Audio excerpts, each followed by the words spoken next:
1984 जून की गर्मी और कराची यूनिवर्सिटी का एक हाल। अंदर इतनी भीड़ है कि खड़े होने की जगह नहीं। स्टूडेंट्स, वर्कर्स, शॉपकीपर्स सब आए हैं एक आदमी को सुनने के लिए। स्टेज पर लाइट्स डिम हैं, फिर अचानक एक स्पॉटलाइट स्टेज के सेंटर पर फोकस होती है। एक छोटा सा आदमी माइक्रोफोन के सामने आता है, मोटा, आंखें छोटी और चश्मा पहना हुआ। पहली नजर में कोई इम्प्रेसिव नहीं लगता, लेकिन जब वो बोलना शुरू करता है सब कुछ बदल जाता है। हम नौजवान इस मुल्क को उस मुकाम पर लाकर खड़ा कर देंगे। हमें अपने हक चाहिए। आवाज कच्ची है लेकिन जोश इतना कि माइक्रोफोन क्रैक हो रहा है। हम मुहाजिर हैं, हम मजलूम हैं और अब हम खामोश नहीं रहेंगे।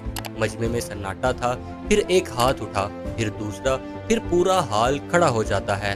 नारे, तालियां और उस आदमी के चेहरे पर एक अजीब सी मुस्कुराहट आ जाती है, जैसे उसे पता हो कि ये शुरुआत है, एक लंबे सफर की शुरुआत। उस दिन किसी को नहीं पता था कि ये आदमी अल्ताफ हुसैन अगले 30 साल कराची की सियासत को अपनी मुट्ठी में रखेगा।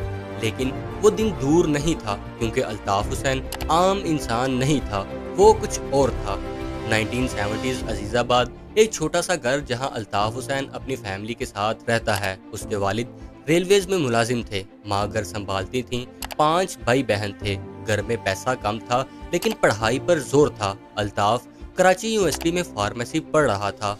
ऑर्डिनरी स्टूडेंट, ऑर्डिनरी लाइफ, लेकिन एक चीज ऑर्डिनरी नहीं थी। अल्ताफ के अंदर गुस्सा था और फ्रस्ट्रेशन थी। वो देखता था कि उसके जैसे मुहाजिर नौजवानों को जॉब्स नहीं मिल रही। कोटा सिस्टम आ गया था, गवर्नमेंट जॉब के लिए सिंधी जुबान सीखना जरूरी हो गई थी और अल्ताफ को लगता था कि ये नाइंसाफी है। 1947 में जब पार्टीशन हुई तो उसके दादा दादी इंडिया छोड़कर पाकिस्तान आए थे, अपना सब कुछ छोड़कर, ये सोचकर कि ये उनका मुल्क है। लेकिन अब 30 साल बाद उनके पोतों को आउटसाइडर समझा जा रहा था।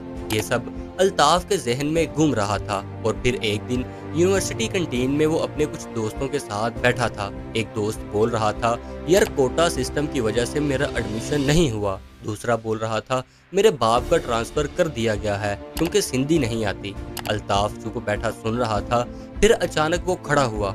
बस, उसने कहा, हम अपनी आवाज खुद उठाएंगे, कोई नहीं करेगा तो हम करेंगे। और उस कैंटीन में, उस चाय के टेबल पर एक आइडिया पैदा हुआ।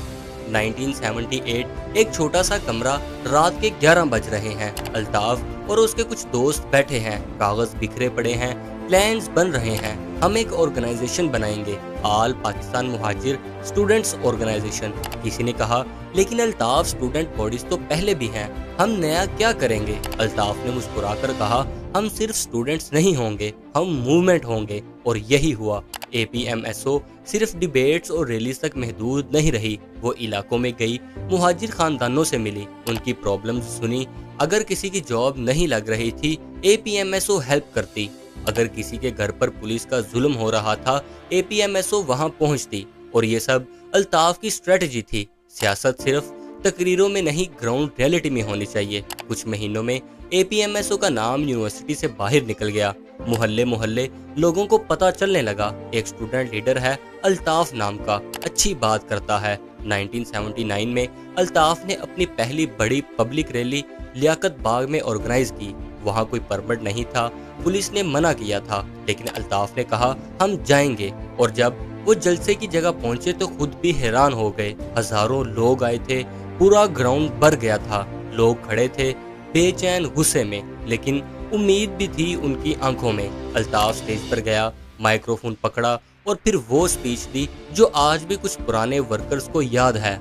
आज से हम अलग नहीं हैं, हम एक हैं, मुहाजिर हम हैं। और मुहाजिर का मतलब मजलूम नहीं, मुहाजिर का मतलब मुजाहिद है।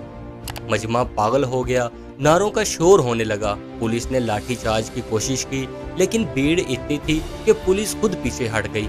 उस दिन अल्ताफ को समझ आ गया कि हाँ, ये हो सकता है। 1984 तक अल्ताफ के पास एक फैसला था। APMSO सक्सेसफुल थी, लेकिन ये सिर्फ स्टूडेंट बॉडी थी। रियल पॉलिटिक्स खेलनी थी तो प्रॉपर पार्टी चाहिए थी।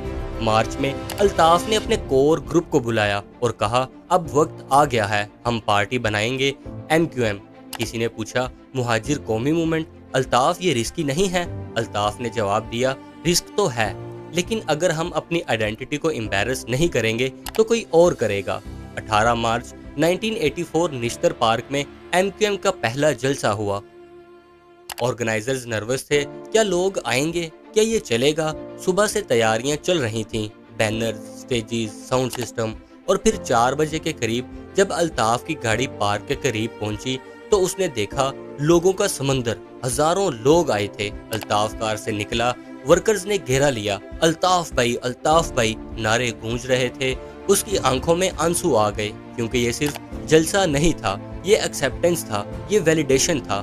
جب وہ سٹیج پر کھڑا ہوا تو کچھ سیکنڈز خاموش رہا، پھر بولا، آج ایک نیا پاکستان شروع ہوتا ہے، جہاں مہاجر کو شرمندہ نہیں ہونا پڑے گا، جہاں ہماری آواز سنی جائے گی، اور میں وعدہ کرتا ہوں جب تک سانس ہے میں تمہارے ساتھ ہوں۔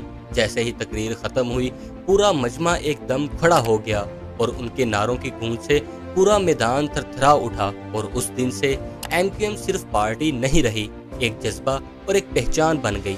1987 میں لوکل باڈیز الیکشنز ہونے والے تھے۔ MQM نے فیصلہ کیا اب ٹیسٹ کرنا ہے، کراچی اور حیدرآباد میں الیکشن لڑیں گے۔ اسٹیبلشڈ پارٹیز ہنس رہی تھیں، یہ نئے لوگ کیا جیتیں گے، لیکن جب ریزلٹس آئے تو سب کا منہ کھلا رہ گیا۔ MQM سویپٹ، کراچی اور حیدرآباد میں میئر MQM کا بنا۔ ایک نئی پارٹی نے دہائیوں پرانی پارٹیز کو ہرا دیا، اور 1988 میں جب ضیاء کی موت کے بعد جنرل الیکشنز ہوئے تو MQM نے 13 نیشنل اسمبلی سیٹس جیتیں۔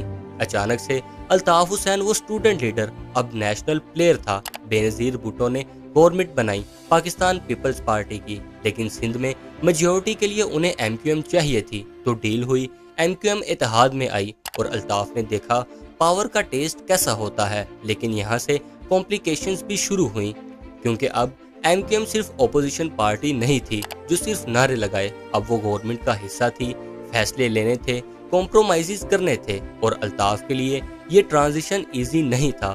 ایک طرف اس کے سپورٹرز کہتے بھائی سب ٹھیک کر دو ابھی، دوسری طرف پولیٹیکل ریالٹیز تھیں، بیوروکریسی، اسٹیبلشمنٹ، دوسری پارٹیز، اور یہاں سے الطاف نے ایک اور چیز سیکھی، پاور ملنا آسان ہے اور اسے رکھنا مشکل۔ 1990s میں کراچی کے حالات بگڑنے لگے، ethnic violence, target killing, MQM کو بلیم کیا جانے لگا۔ گورنمنٹ نے آپریشن شروع کیے۔ 1995 MQM ورکرز گرفتار ہوئے، ٹارچر سیلز کے ایلیگیشن لگے، اور الطاف کا نیریٹو تھا یہ ہم پر ظلم ہے، ہمیں ختم کرنا چاہتے ہیں۔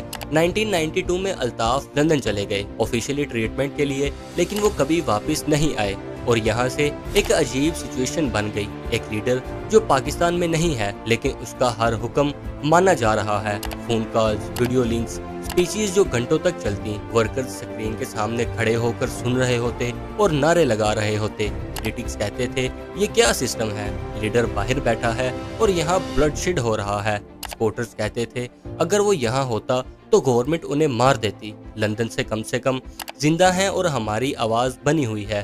سچائی شاید دونوں کے بیچ میں تھی۔ 20s میں مشرف کے دور میں MQM دوبارہ مین سٹریم میں آئی، گورنمنٹ میں شیئر، کراچی میں development, fly overs, roads, MQM نے ڈیلیور کیا، اور الطاف کی گرپ اپنی پیک پر تھی۔ 2008 سے 2013 MQM اتحادی پارٹنر تھی پاکستان پیپلز پارٹی کے ساتھ، گورنر ہاؤس، منسٹریز، پاور، لیکن ساتھ ساتھ سوالات بھی تھے، بتا خوری، ٹارگٹ کلنگز، کیا یہ سب سچ تھا یا پروپیگنڈا، یا شاید دونوں؟ وہ اب صرف پولیٹیشین نہیں تھا، وہ ایک کلٹ فگر بن چکا تھا۔ اس کے سپورٹرز اسے بلائنڈلی فالو کرتے تھے، اس کے کریٹکس اسے کریمنل کہتے تھے، لیکن ایک بات دونوں مانتے تھے جو میں نے شروع میں بتائی تھی کہ الطاف حسین عام نہیں تھا۔ اور آج جب آپ الطاف حسین کی جرنی دیکھتے ہیں 1978 سے 2013 تک، تو یہ صرف سیاسی کہانی نہیں لگتی، یہ ایک جذبات اور پہچان کی کہانی ہے، اور 30 سال تک کراچی پر اپنی گرپ بنائے رکھی۔